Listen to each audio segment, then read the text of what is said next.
মরক্কোর বিপক্ষে বিতর্কিত ম্যাচে হার দিয়ে প্যারিস অলিম্পিকের ফুটবলে যাত্রা শুরু করেছিল বিশ্ব চ্যাম্পিয়ন আর্জেন্টিনা। ১.৫ ঘন্টা পর বাতিল হওয়া গোলে তারা ২-১ ব্যবধানে তিক্ত হারের স্বাদ পায়। ফলে অলিম্পিকে টিকে থাকতে পরের ম্যাচটি হয়ে পড়ে ডু অর ডাই।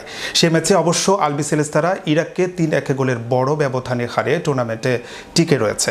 তবে কোয়ার্টার ফাইনালে উঠতে হলে তাদের মেলাতে হবে কিছু সমীকরণ। প্রতিটি দল ইতোমধ্যে ২টি করে ম্যাচ খেলেছে। মজার বিষয় হচ্ছে এর মধ্যে প্রত্যেকে জিতেছে একটি করে ম্যাচ। সে কারণে বি গ্রুপের দলগুলোকে কোয়ার্টারে ওঠার ক্ষেত্রে সমীকরণের অঙ্ক মেলাতে হবে।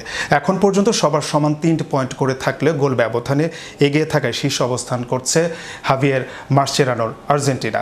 ২ ম্যাচে তারা ৪টি গোল করার বিপরীতে 3টি হজম করেছে। অন্যদিকে যথাক্রমে ২-৩-এ থাকা মরক্কো ও ইউক্রেন 3টি করে গোল করলেও হজম করেছে সমান সংখ্যক গোল। এছাড়া 4-এ থাকা ইরাক নিজেদের গোলের চেয়ে একটি বেশি হজম করেছে। আর্জেন্টিনা সহ বি গ্রুপে থাকা 4টি দলের সামনে বাকি রয়েছে একটি করে ম্যাচ। আর্জেন্টিনা যদি পরের ম্যাচটিতে জিততে পারে তাহলে তাদের আর কোনো সমীকরণের মার পেঁচে পড়তে হবে না। তবে ইউক্রেনের বিপক্ষে তাদের সেই লড়াইটি কঠিন হতে পারে।